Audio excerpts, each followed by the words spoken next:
Tuhan, kami akan membaca firman-Mu dan memperdengarkan firman-Mu di tengah-tengah kami. Tuhan, berikan kami kuasa dan kemampuan sehingga firman-Mu yang kami bacakan kami mengerti dan kami pahami. Berkati kami semua hari ini ya Tuhan, buka hati dan pikiran kami dan berikan kami pengertian untuk bisa mengerti firman-Mu. Di dalam nama Tuhan Yesus kami berdoa. Amin.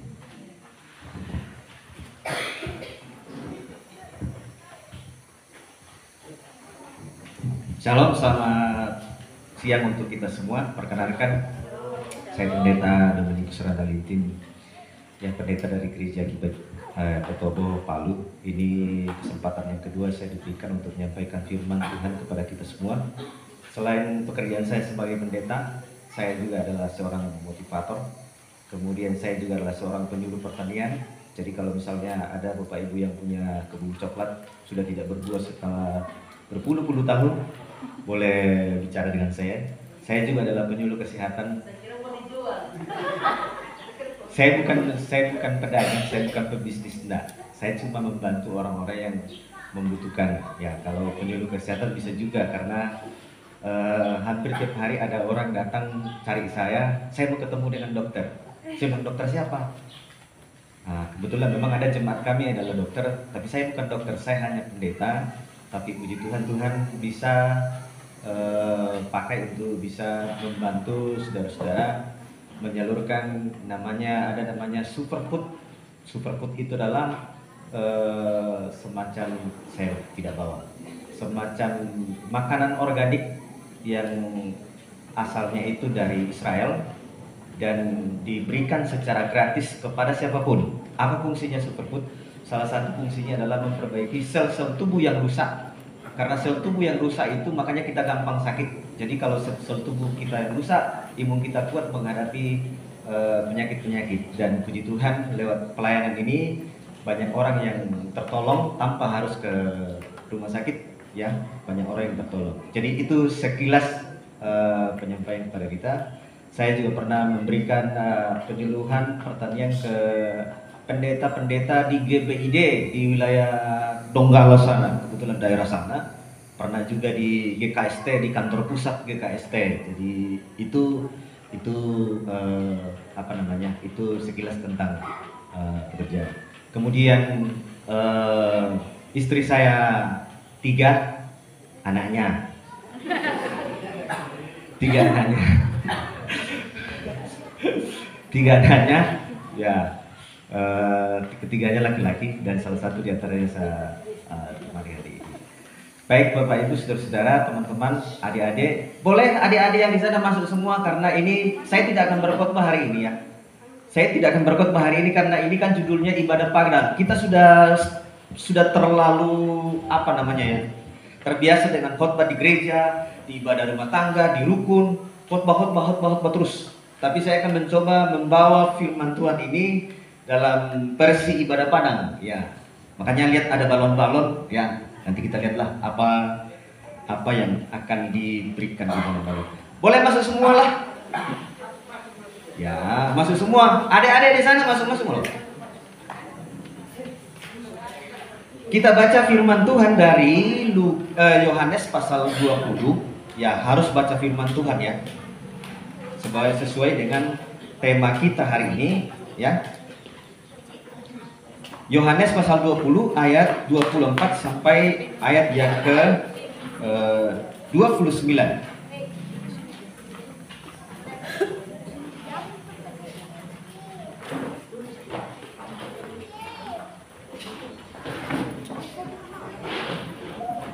Kalau sudah dapat Yohanes pasal 20 ayat 24 sampai 29, kita baca secara bergantian. Saya baca ayat yang genap, Bapak Ibu membaca ayat yang ganjil, ayat 25. Boleh seperti itu?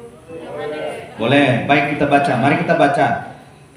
Tetapi Thomas, seorang dari ke-12 murid itu, yang disebut Didimus, tidak ada bersama-sama mereka ketika Yesus datang ke situ. Ayat 25.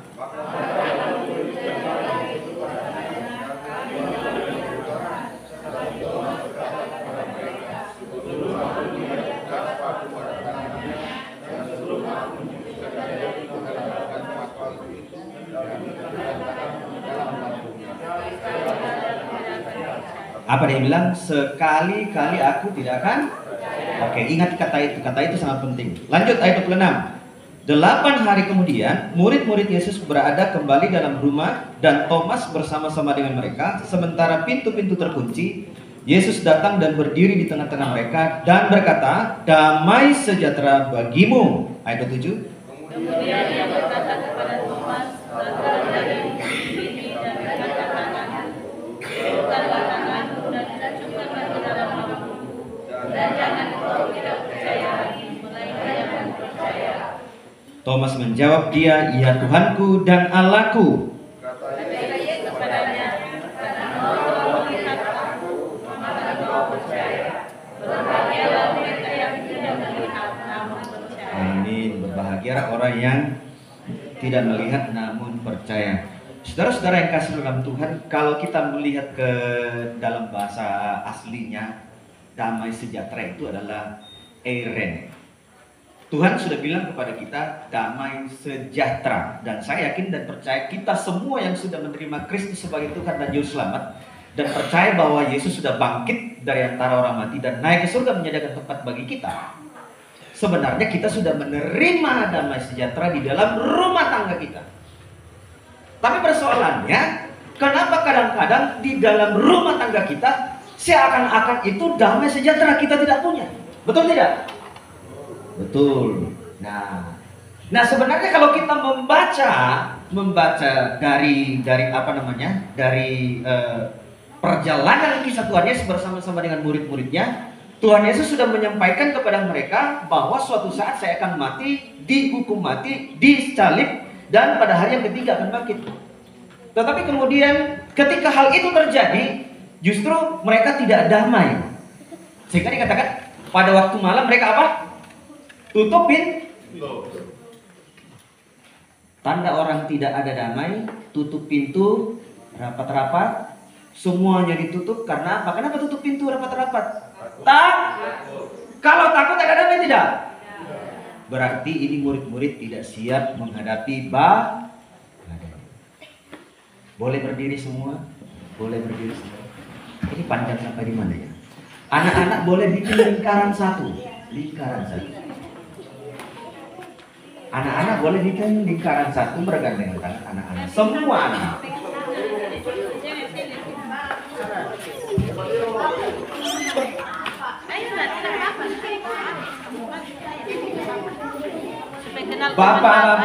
Bapak-bapak dan ibu-ibu boleh bergandengan tangan. Usahakan supaya nyambung. Boleh? Boleh. Iya. Tidak. Saya hanya mau menyampaikan kepada kita bahwa seringkali Tuhan sudah menghadirkan damai, ya, tapi karena kita seringkali tidak siap menghadapi berbagai persoalan dalam hidup kita. Di dalam rumah tangga seringkali dapat apa? Badai. Badai apa saja? Hah? Ya, kalau itu dikategorikan, apakah itu badai topan? Pernah dapat topan dalam rumah tangga? Pernah. Oh, pernah. Oh. Angin barat? Pernah? Angin ribut? Pernah. Angin puting beliung? Wah, sering katanya. Oke. Jadi kalau saya bilang, halo. Hai. Kalau saya bilang angin barat bergerak ke sisi mana barat ya? Ke laut. Mundur ya? Aduh. Ke sisi kanan aja lah. Ya, ke kanan. Kalau saya bilang angin timur ke kiri. Oke? Mengerti anak-anak, kita tes. Angin barat ke kanan. Oke. Angin timur. Topan. Ke tengah. Topan ke tengah. Oke? Topan ke tengah, oke? Ingat, angin topan ke tengah, oke? Lalu nanti angin puting beliung ke depan dulu, baru ke belakang. Tapi hati-hati jangan sampai jatuh ya. Kamu puting beliung, nggak tahu arahnya kemana.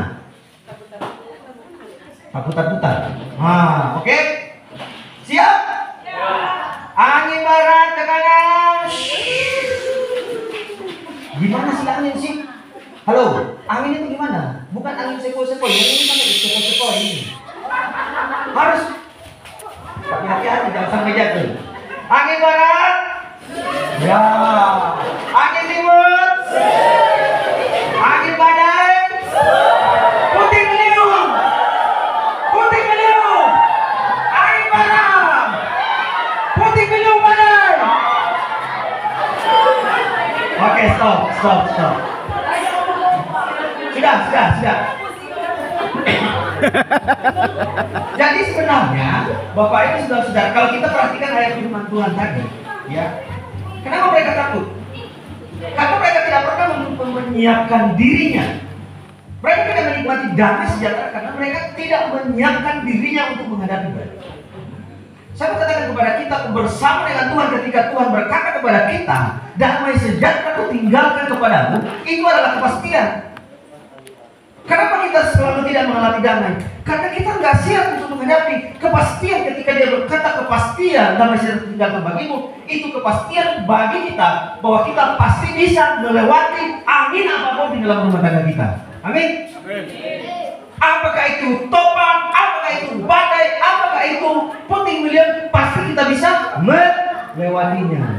Tapi seringkali kan kita tidak mampu, sehingga kita kehilangan damai. Dan pada akhirnya Bapak Ibu saudara-saudara, kita juga meragukan Tuhan di dalam hidup kita. Nah, saudara-saudara yang kasih dalam Tuhan, hal yang kedua yang seringkali orang tidak merasakan damai dalam rumah tangganya, ada satu kata yang diucapkan oleh Tuhan Yesus di kayu salib, yang sebenarnya kata itu kita tidak pernah mengerti, dan itu seringkali kita mengganggu kita. Karena itu saya sudah bawa 4 kotak, boleh balonnya dipindahin dulu. Silakan berbaris, sekolah minggu 1 baris, ibu-ibu mungkin boleh 2 baris karena banyak menghadap ke saya. Bapak-bapak dan anak-anak muda boleh 1 baris. Jadi ada 4 baris. Sekolah minggu 1 baris di sini bersama ya. Ibu-ibu 2 baris dan pemuda-pemudi yang perempuan bisa bergabung ke ibu-ibu. Pemuda laki-laki bergabung ke bapak-bapak 1 baris.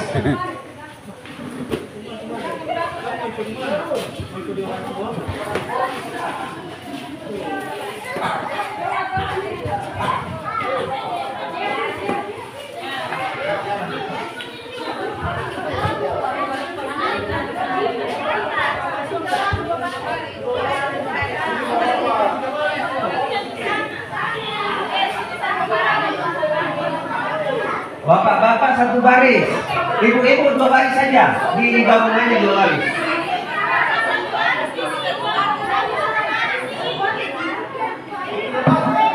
Ini dulu ini izin. 1 baris ini ke depan di sana saja. Ya. 1 baris di sini. Dulu bapak-bapak dan anak muda. Mana anak muda tadi yang ganteng-ganteng?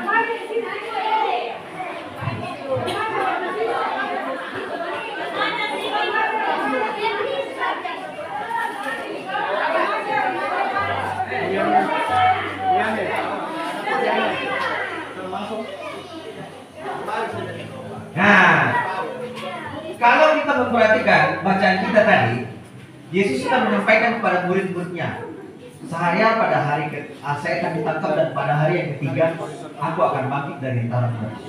Tahu tidak? Kenapa murid-murid itu ketakutan ketika Tuhan Yesus sudah disalib dan mati? Karena mereka tidak percaya pada firman. Halo, katakan sebelahmu, tidak percaya sama firman. Tidak percaya sama firman. Kita kehilangan damai sejahtera Bapak Ibu karena kita seringkali tidak percaya kepada firman. Kita lebih percaya kepada perkataan orang lain, percaya kepada tetangga, percaya kepada gosip, percaya kepada hoax.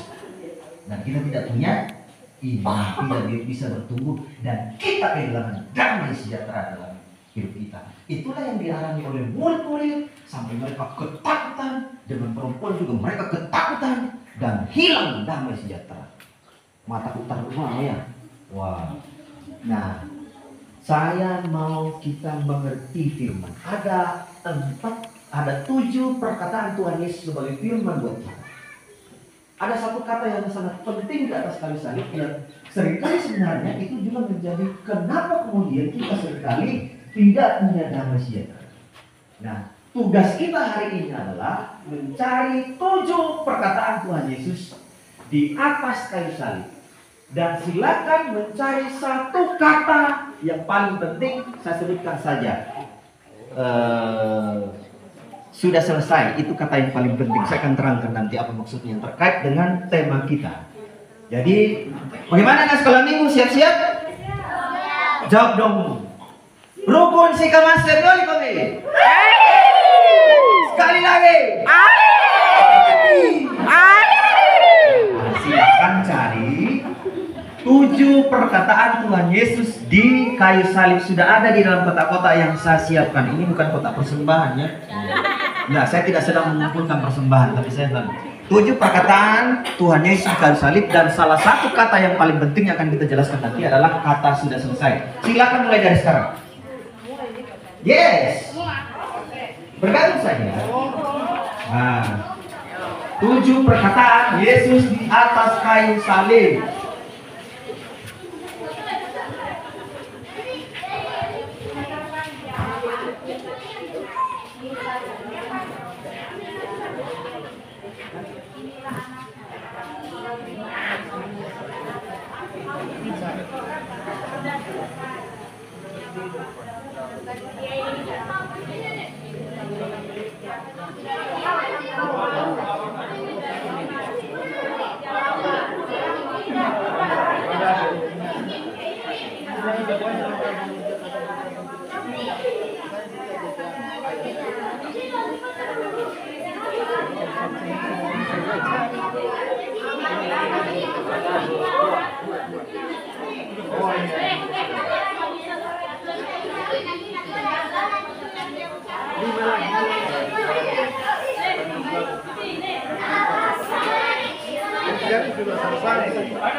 Kalau sudah kembali ke barisannya, ya jangan boleh kembali ke tempat.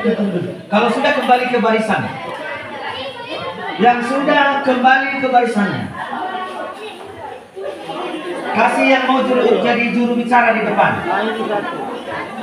Yang sudah kembali ke barisannya, karena masih ada permainan berikut yang terkait dengan firman Tuhan dan tema kita hari ini.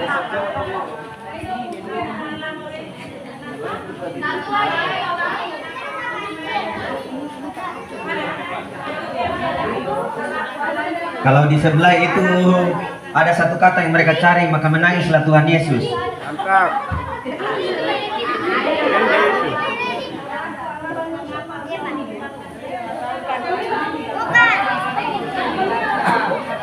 Ya, bapak-bapak ini kerjasamanya luar biasa. Luar biasa, betul-betul detil. Ya, bapak-bapak luar biasa, detil betul. Wah, wah, luar biasa. Wah, yang mana? Mas sekolah minggu? Ya. Ada 1 di sini. Apa ya? Yang alatku. Ini bukan. Bukan. Iya, sama. Ini bukan. Tunggu. Salah. Susah nggak? Susah. Oh, ini ada 1, Pak. Saya minta maaf ya kalau terlalu susah ya. Pendekar di sini ada 1. Karena memang rumah tangga kita itu menghadapi tantangan yang sangat luar biasa susahnya. Nah, kembali ke barisannya anak sekolah minggu, adik-adik. Kembali ke barisannya. Alaku, mengapa engkau meninggalkan? Kembali ke barisannya, bapak-bapak belum ketemu. Wah. Ini bapak-bapak ini.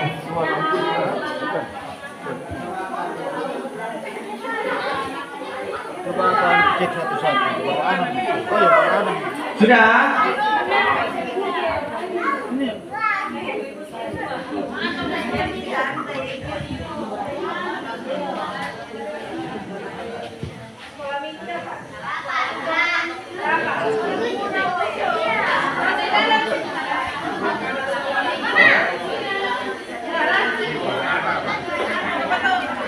Bagaimana bapak-bapak? Waduh. Baru Anam sih satu. Oh, baru Anam katanya. Ini satu bilang. Kan cuma Anam. Ah, cukup semua itu, Pak. Denda. Hah? Cukup semua.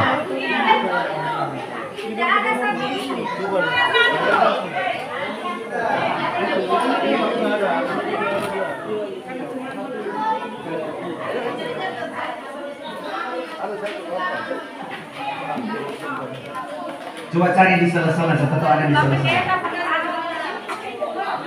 Sudah? Oh, bapak-bapak sudah. Ibu-ibu sudah? Mana sekolah minggu? Sudah. Kalau masalahnya, coba cari. Ada di dalam. Oh, sudah semua. Ya, kalau gitu. Kalau sudah tidak ada, sudah. Sudah. Nah, nanti dicari ulang. Halo? Halo? Halo, hai. Masih semangat? Belum sih masih. Oke, kita mulai dari yang tercepat. Silakan Ibu. 7 perkataan Tuhan Yesus di kayu salib, silakan. Silakan. Yang pertama, perkataan Tuhan Yesus yang berkata, ya Bapa, ampunilah mereka sebab mereka tidak tahu apa yang mereka perbuat. Perkataan yang kedua, sesungguhnya hari ini juga engkau akan ada bersama-sama dengan aku di dalam Firdaus. Yang ketiga, Ibu, inilah anakmu, inilah ibumu. Oke. Yang selanjutnya, Eli Eli lama sabachthani, yang artinya Allahku, mengapa engkau tinggalkan aku? Aku haus. Ya Bapa, ke dalam tanganmu serahkan nyawaku. Sudah selesai. Simpan kata sudah selesai. Bapak-bapak, adik-adik. Sama. Apa samanya? Oh, bilang dong. Ya Bapa, ampunilah mereka sebab mereka tidak tahu apa yang mereka perbuat. Akhirnya hari ini kita tahu akan ada bersama-sama dengan aku di dalam Firdaus. Ibu, inilah anakku, inilah ibumu. Eli lama sabachthani, artinya Allahku, mengapa engkau meninggalkan aku? Aku haus. Ya Bapa, ke dalam tanganmu kuserahkan nyawaku. Kunci kata sudah selesai dipegang ya. Di sekolah minggu, silakan Dek.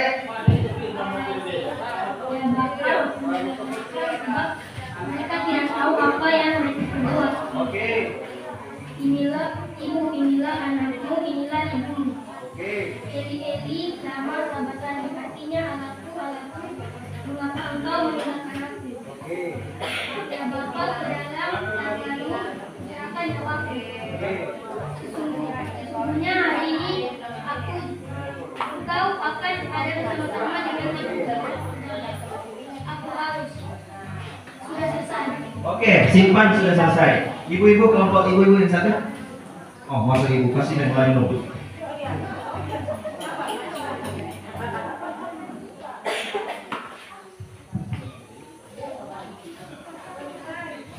Ya Bapa, ampunilah mereka sebab mereka tidak tahu apa yang mereka perbuat.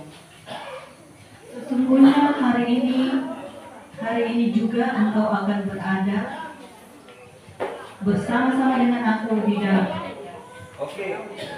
Ibu, inilah anakmu, inilah. Eli Eli lama sabachthani, artinya Allahku, mengapa engkau meninggalkan aku? Aku haus. Ya Bapa, dalam tanganmu kuserahkan nyawaku. Sudah selesai. Oke, satu kata Bapak Ibu, perhatikan. Kenapa kita seringkali kehilangan damai sejahtera? Halo. Ya. Satu kata sudah selesai. Bapak Ibu tahu artinya sudah selesai? Apa maksudnya sudah selesai? Halo, apa maksudnya perkataan sudah selesai? Artinya Bapak Ibu saudara-saudara bahwa Tuhan Yesus sudah selesai menanggung dosa-dosa kita satu kali untuk selama-lamanya. Tuhan Yesus sudah selesai mengampuni semua dosa-dosa kita satu kali untuk selama-lamanya. Tapi kita Bapak Ibu saudara-saudara di dalam rumah tangga kita seringkali menyimpan dosa suami, seringkali menyimpan dosa istri, seringkali menyimpan dosa tetangga, menyimpan dosa orang tua. Anak-anak tidak boleh disimpan. Menyimpan dosa anak-anak kita yang mungkin pandangnya luar biasa. Tapi Tuhan bilang sama kita hari ini, sudah selesai. Kita kehilangan damai sejahtera karena kita tidak pernah mengerti kata ini, sudah selesai.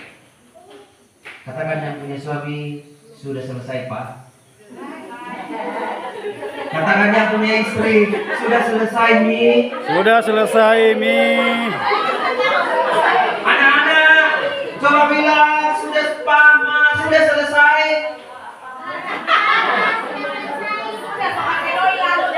Sudah selesai katanya. Itulah yang sebenarnya membuat kita kehilangan damai sejahtera. Karena kita suka nyimpan. Halo? Sesuatu yang berharga kalau disimpan itu luar biasa, tapi sesuatu yang buruk kalau disimpan akan menjadi bom waktu dalam hidup kita, membuat kita kehilangan damai sejahtera dalam rumah tangga. Menyimpan terus kesalahan suami yang dulu diperbuat pada saat kita lagi hamil, lagi ngidam, mau makan mangga masak, mangga madu. Tapi karena dia lagi asik main kartu, tidak jadilah. Kita ingat terus, sekalipun dia sudah minta maaf, nih, maafkan aku lupa, maafkan aku. Setiap kali bertengkar, pokoknya tidak. Memang kamu itu tidak pernah sayang sama saya. Buktinya apa? Waktu saya hamil, saya ngidam, kamu tidak mau masuk. Itu nyimpan Bapak Ibu. Dan saya mengatakan hari ini, katakan sudah selesai. Terakhir. Kalau dalam pembacaan kita, dalam pembacaan kita ada seorang murid yang peragu. Dalam hidup kita, sikap peragu kalau dipelihara itu sangat berbahaya. Karena dalam rumah tangga kita banyak hal-hal rahasia, banyak hal-hal sensitif yang perlu dijaga, banyak hal-hal yang krusial, yang penting, yang perlu kita putuskan bersama-sama dengan benar, dengan tepat. Tapi kalau kita menjadi peragu, semuanya itu akan gagal. Masa depan anak-anak kita, masa depan kita sebagai anak-anak, masa depan rumah tangga kita, kalau kita senantiasa memelihara sifat peragu, kita tidak bisa menjaga hal-hal yang sensitif dalam rumah tangga kita. Nah, sekarang ada balon, Bapak Ibu. Mari Bapak Pendeta aja. Oke. Balon. Saya ibaratkan balon ini adalah hal-hal yang paling sensitif. Di dalam rumah tangga ada hal-hal yang sensitif ya? Banyak. Di dalam rumah tangga ada yang perlu dirahasiakan tidak? Ada. Halo Bandung. Seringkali kita ibu-ibu mohon maaf ya. Mohon maaf. Karena kata ahli psikologi, ibu-ibu itu lebih banyak mengucapkan kata-kata daripada laki-laki. Makanya jangan heran kita bapak-bapak kalau di rumah itu kayak radio. Gak apa-apa, yang penting masih kayak radio. Yang penting jangan kayak radio rusak. Jadi kalau misalnya kadang-kadang sulit untuk menjaga hal-hal yang seperti tiba-tiba dia bertetangga, dia cerita, tidak, suami gue itu ngoroknya sampai pagi. Wah itu ya, wah itu beda sekali dengan suami saya. Suami saya itu nggak ngorok-ngorok. Nah, sekarang kita akan praktekkan bagaimana menjaga hal-hal yang sensitif di dalam rumah tangga kita sehingga kita tidak menjadi peragu. Katakan di sebelah, hei jangan jadi peragu. Thomas itu adalah peragu. Pokoknya dia bilang, aku nggak percaya. Wah bahaya kalau di dalam bapak-bapak itu dia bilang, Mi, aku sudah nggak percaya kau lagi. Waduh bahaya. Pi, aku sudah nggak percaya kau lagi. Bahaya. Menyala itu. Tahu menyala? Tahu menyala? Apa itu menyala? Makin digas makin menyala makanya. Nah, sekarang kita akan memindahkan balon ini, diibaratkan sesuatu yang sensitif yang kita harus jaga di dalam rumah tangga kita sehingga kalau ini terjaga, damai sejahtera kita tetap nikmati bersama. Bagaimana caranya memindahkan? Halo, siap-siap bapak-bapak? Saya tanya bapak-bapak ini lututnya masih kuat nggak? Yang masih kuat silakan, karena kita akan pakai lutut ini, Pak. Ya, bapak-bapak yang masih kuat lutut silakan berbaris.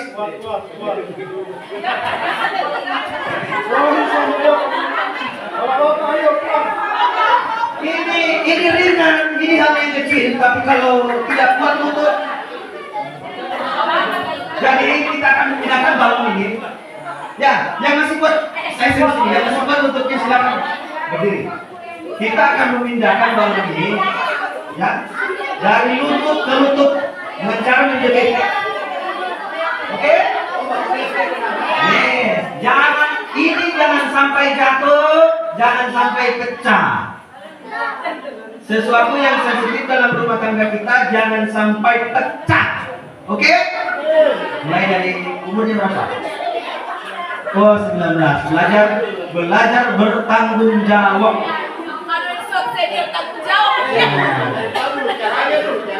Jadi kita akan pindahkan sesuatu yang sensitif ini dengan menjepit, pindahkan ke lutut, sela-sela lutut ya. Iya, sela-sela lutut. Sela-sela lutut. Iya. Oke. Ya. Oke. Iya. Oke. Iya. Jangan jatuh. Jangan jatuh. Jangan jatuh. Jangan jatuh. Jangan jatuh.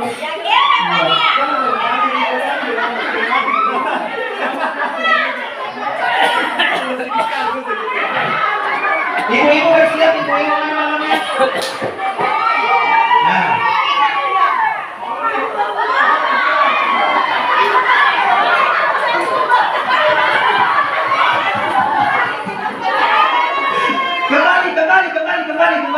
Kembali ya.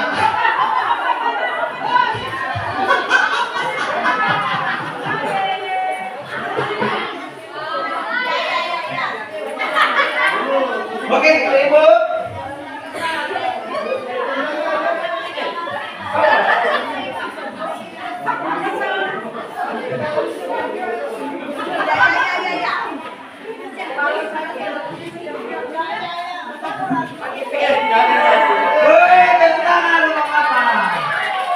Sekarang kita kasih ke ibu-ibu yang makan di sini, makan mereka bisa.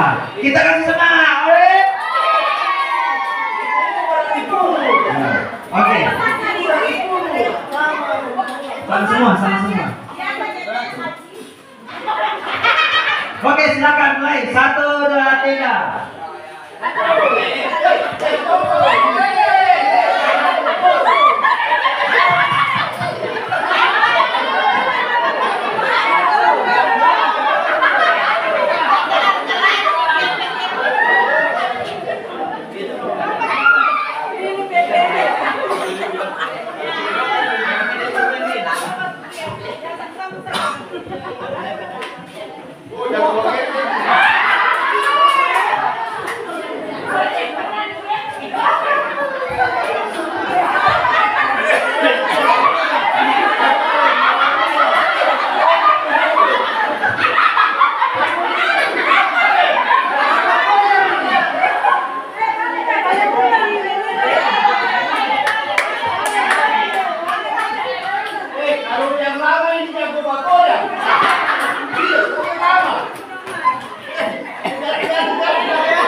Perhatikan kalau yang lama jago bagoyang Pak Pendeta. Lama sama. Iya, jatuh.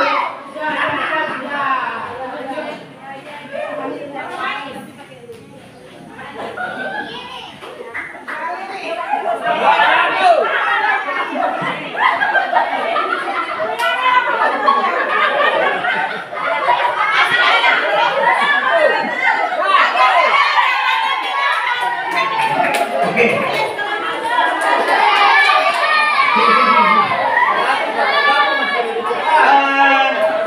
Sekolah minggu boleh berpasang-pasangan.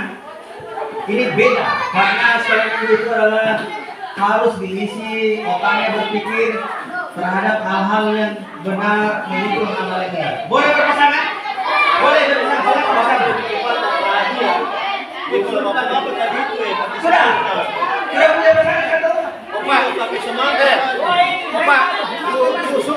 panitia, bapak-bapak cepat tadi dapat hadiah. Oke, siap-siap Karena kami. itu wajib. Tadi kan mereka orang tua kita bawa dengan lutut karena lutut mereka harus kuat. Kalau kita apa yang harus kuat? Pikiran kita yang harus kuat.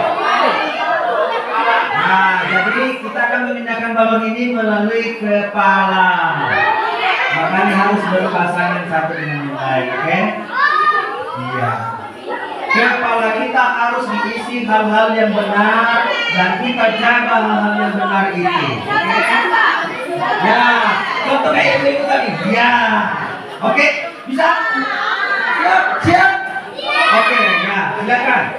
Lagi, siap, jangan disambung. Kepala pindahkan. Ya.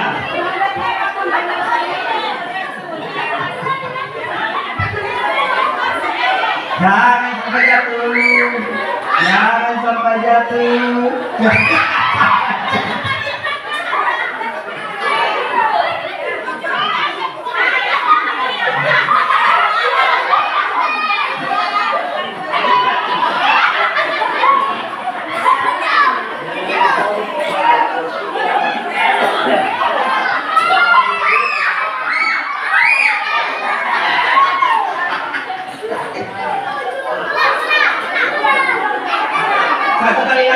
Satu kali lagi saya kasih kesempatan. Ya, satu kali lagi.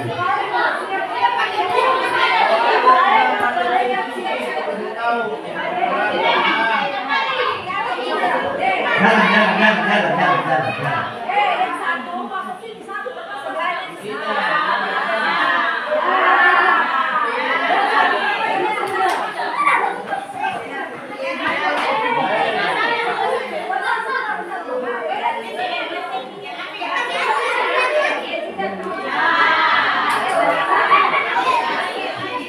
Wah, hebat ibu-ibu, luar biasa. Terima kasih ya. Wah, hebat ibu-ibu. Pintar ya.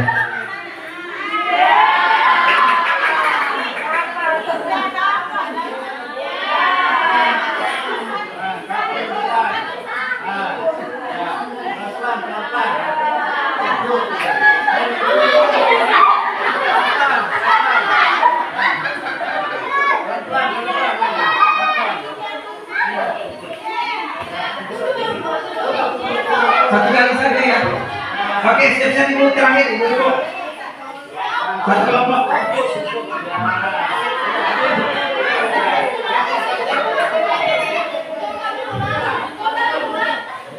Sudah ya. Satu kali saja. Perhatikan ya. Halo. Ada banyak hal-hal yang sensitif dalam hidup kita. Salah satu yang seringkali menjadi hal yang sensitif adalah soal urusan perut. Betul tidak? Betul tidak?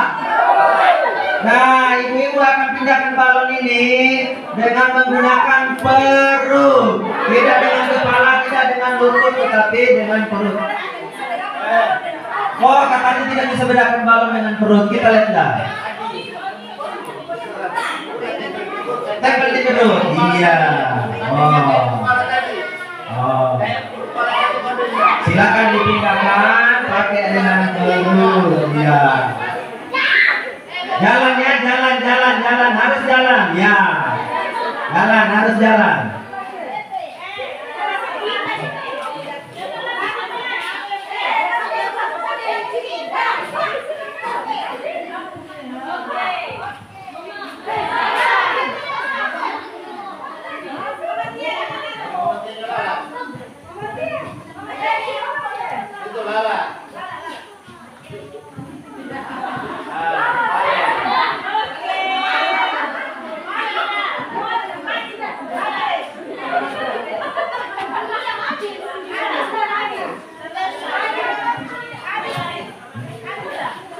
Sudah, oke, sudah selesai. Silakan duduk.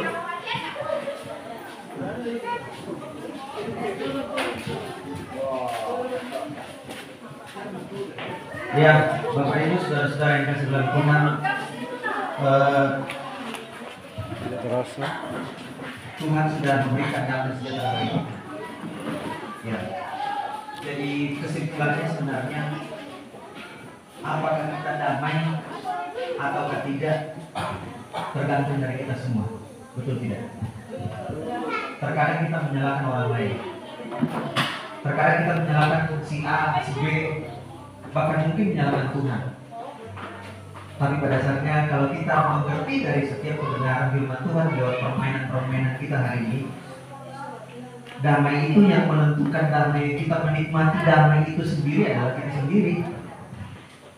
Damai itu tidak bisa diberikan oleh uang, sebanyak apapun uang yang kita miliki, itu tidak bisa.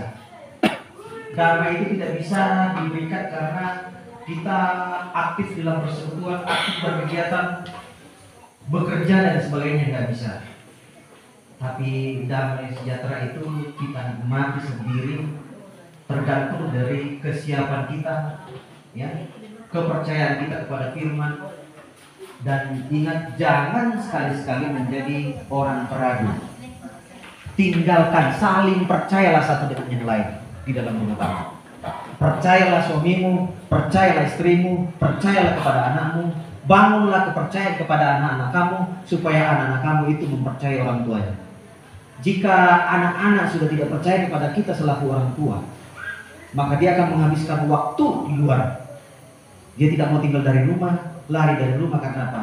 Sudah tidak mempercayai kepada orang tua. Mari kita belajar kepada murid-murid Tuhan Yesus. Potensi untuk tidak saling percaya, Bapak Ibu Saudara-saudara, untuk saling meragukan satu dengan yang lain, Bapak Ibu Saudara-saudara, sangat besar dalam hidup kita. Karena akhir-akhir ini pergumulan-pergumulan yang dihadapi oleh rumah tangga Kristen sangat besar. Sangat besar. Terutama dengan adanya media sosial yang demikian masif. Apa yang tidak ada di media sosial? Kita mau lihat yang baik-baik ada, mau lihat yang jelek-jelek ada. Tapi kalau kita tidak bisa mengendalikan diri dan tidak percaya kepada firman, menjadikan firman sebagai pegangan hidup kita, maka saya yakin dan pasti damai sejahtera itu akan hilang di antara kita. Ya mana mau ditandai siga, mana mau lobo ditandai. Saya berharap bahwa firman Tuhan ini menjadi berkat kepada kita semua. Rukun Sikamase, tetap merasakan damai sampai kapanpun, sampai ulang tahun ke-25, 26, 27, dan sampai Tuhan Yesus datang. Mari kita berdoa. Tuhan Yesus, terima kasih buat firman-Mu yang kami sudah dengarkan hari ini. Tuhan memberkati firman-Mu, sehingga firman-Mu Tuhan menjadi berkat rohani bagi kami semua. Memang ya Tuhan, tidak mudah mempertahankan damai sejahtera yang Tuhan sudah beri bagi kami. Tuhan tolong kami supaya kami terus percaya kepada firman-Mu. Tuhan tolong kami Tuhan supaya kami juga saling percaya satu dengan yang lain. Tuhan tolong kami Tuhan supaya kami tidak menjadi peragu ya Tuhan, sehingga kami mampu menjaga hal-hal yang sensitif, menjaga kebenaran, mengambil keputusan-keputusan benar di dalam rumah tangga kami. Dan Tuhan tolong kami, siapkan kami untuk menghadapi setiap badai yang akan datang menimpa rumah tangga dan keluarga kami ya Tuhan. Terpuji nama-Mu, di dalam nama Tuhan Yesus kami berdoa. Amin.